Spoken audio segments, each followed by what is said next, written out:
It's been nearly 20 years since Sydney was rocked by one of its darkest days, the Cronulla riots. There, amongst the chaos, was then New South Wales Police Minister Carl Scully and Assistant Commissioner Mark Goodwin.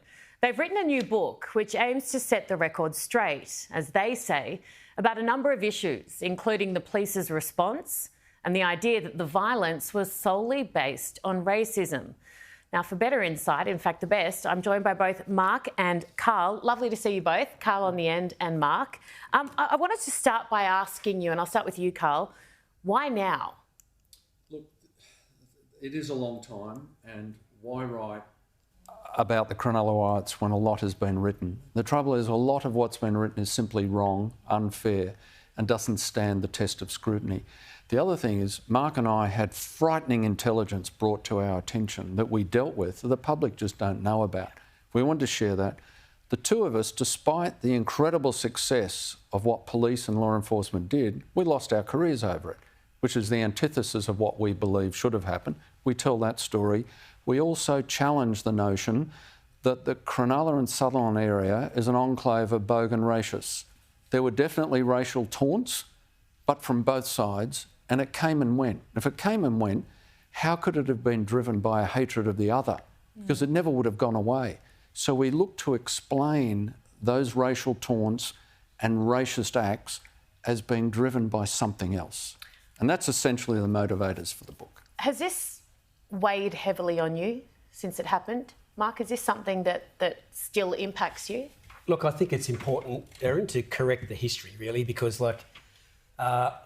during the day at Cronulla, there was, every journalist, I think, in Sydney was there, and hundreds of camera angles of every single little incident that occurred. And the reality of most of the day, which is the front cover of the book, is that it was the police watching the rubberneckers who were watching a few spruikers in the crowd who were white supremacists who'd hijacked the day.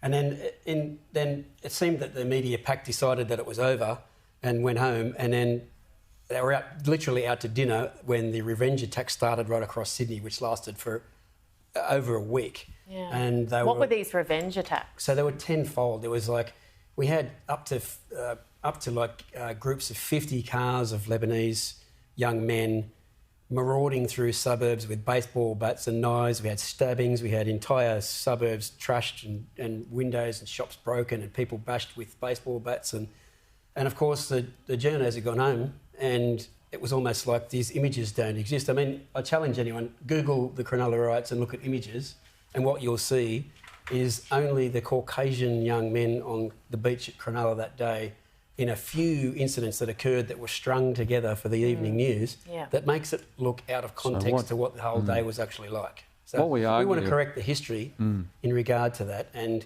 we look very deeply in the book at the revenge attacks, of course, and what occurred, and that included a hand grenade and that was going to be thrown into the Northies Hotel beer garden the following weekend, which was an undercover operation, took that off the street. The public don't know, which is revealed in the book. Wow. And drive-by shootings and all that sort of stuff that we dealt with, and why people wonder why there was a special sitting of Parliament and the entire suburbs were locked down basically from Newcastle to Wollongong. Yeah.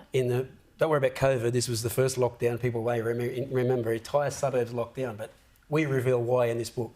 Yeah, wow. So what I wanted to add to that, the public were terrorised and in fear, but they don't realise how bad it could have got. We had intelligence, provable, demonstrable intelligence that Uzi machine guns had been bought. There was an attempt on the black market to buy a stolen military hand grenade. Baseball bats from Newcastle to Wollongong had been sold out. Yeah. And we needed to respond. And hence, I secured 2,000 police under Mark's command and every specialist command of the police force put at his disposal. But we wanted to tell the story of just how close it could have got a whole lot worse. And I guess that's often the case with things like this, and national security is another example. How do you get a public on side, or how do you get them to buy into what you're asking them to do if you can't actually reveal the horrific, terrifying things you know? This is the important thing, Erin.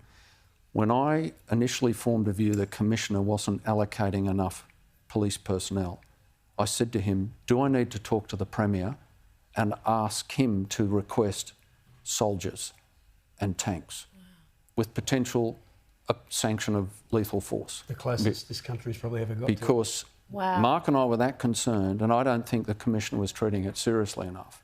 Yeah. Would I have brought troops onto the streets of Sydney? Yes, because we needed to keep escalating the law enforcement response to quell dissent and return peace and security to the people of Sydney. Now, thankfully, the Commissioner was horrified at the thought of the role of police being taken off them. But I went close to making that call.